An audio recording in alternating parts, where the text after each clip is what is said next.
Good morning, I'm Deep Saini at the University of Canberra, speaking with Michelle Grattan in our weekly interview about politics. Michelle, good morning. Hi, Deep. Michelle, at the end of two colourful weeks in Parliament, it looked like Nationals have a good news that they have recruited a Tasmanian crossbencher senator. Then came the story about Barnaby Joyce and his TV deal for an interview with his former staffer and now partner, Vicky Campion, and their baby. This blew up in the media. Barnaby is under a lot of pressure, and he's taken 2 weeks off. Is this beginning to look like the end of his career as an MP? Certainly the Nationals had hoped that they'd put behind them the Barnaby-Joyce affair. Things had gone quiet, the baby had been born, and Barnaby was making some contributions on policy, some public statements, but it was not too much trouble. But then this paid interview, reportedly they're getting $150,000 for it, really blew up. People said it's outrageous that a politician is being paid for an appearance that, even though it's the whole family as it were, that this is just unacceptable. And so I think that this whole issue has brought into question Barnaby Joyce's future. There is speculation that he may not stand again for the seat. I actually did an interview with the Nationals leader, Michael McCormack, during the week and asked him about this.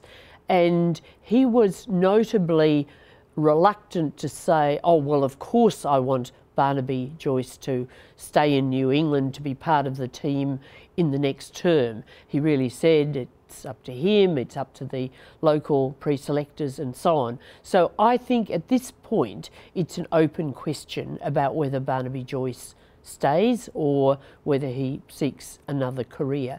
If he decides to stay on in politics, though, he's got a big rebuilding job to do with his own image. It's going to be a long, hard road, and forget any talk of him ever becoming Nationals leader again. The party is over him in that respect. Yeah, it's definitely not looking good for him at all, yeah. Now, Nationals to Liberals, and we have Greg Hunt. Greg Hunt is said to have sworn at a mayor in Northern Territory. That's pretty serious, and there are other allegations of his bad behavior. Frankly, to me, it is surprising because I've met the man, comes across as a gentleman. Is there a pattern to it, or was this one-off thing where he just simply had a bad judgment? I think around political circles, Greg Hunt's known to have a very short temper. It's notable that he had to admit in Parliament this week that there'd been an incident in relation to a former head of his health department. He described it as a strong discussion, but in fact the head of the department had complained upwards, and the Prime Minister had told Greg Hunt to have a chat with the head of the Department of Prime Minister and Cabinet about this incident. So there is a pattern, and I think that it's something that Greg Hunt wants to make sure doesn't happen in the future. He has aspirations for higher office, perhaps deputy leader of the party at some stage, and in that sort of position, a good temperament, an even temperament, is really important. We see a face on the front page of the Australian this morning, Pauline Hanson's face, tearful face. And she's tearful because her own senator, Brian Burston, has decided to vote against the party and with the government on the government's tax bill, the corporate tax cuts. This is obviously a serious betrayal, and she's upset about it. But more from a political standpoint, does this give a greater chance for the passage of the bill through the Senate? Well, yes, in a way it does, obviously, because there's another vote there.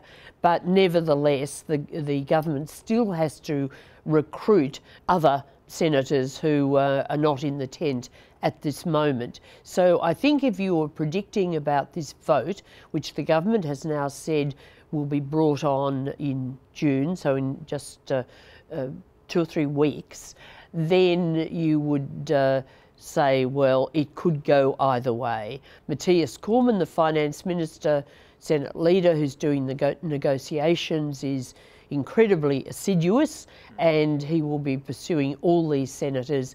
But while this is something of a victory this week for the government, it doesn't mean that the thing's in the bag, far from it. Now, given all of that, still, Pauline Hanson's performance last night on television was quite spectacular. She had a complete meltdown. Is this a sign of a party leader who is losing control?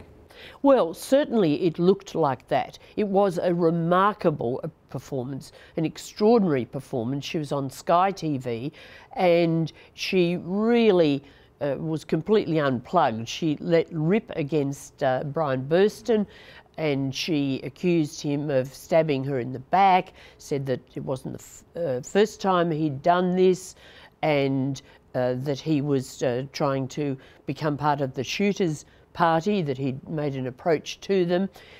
He came on later in the show and denied that, although the shooters' parties say there was an approach. But the overall impression that one would get would be that this party, again, is fragmenting. Remember, Pauline Hanson started this parliamentary term with 4 Senate votes. She now has 3 votes, which gives her a veto, still a very powerful position. But if Senator Burston departs the party, or if she throws him out of the party, she'll end up with 2 votes, she'll have lost the veto, and she will have once again shown that really she doesn't have the leadership quality to control this party. I think it was a very, very damaging night for Pauline Hanson, and remember that she's in the run-up to the Longman by-election. She changed her position on the tax package because of that by-election to try to make One Nation more acceptable to voters, and now the picture it presents to voters is one of a total shambles.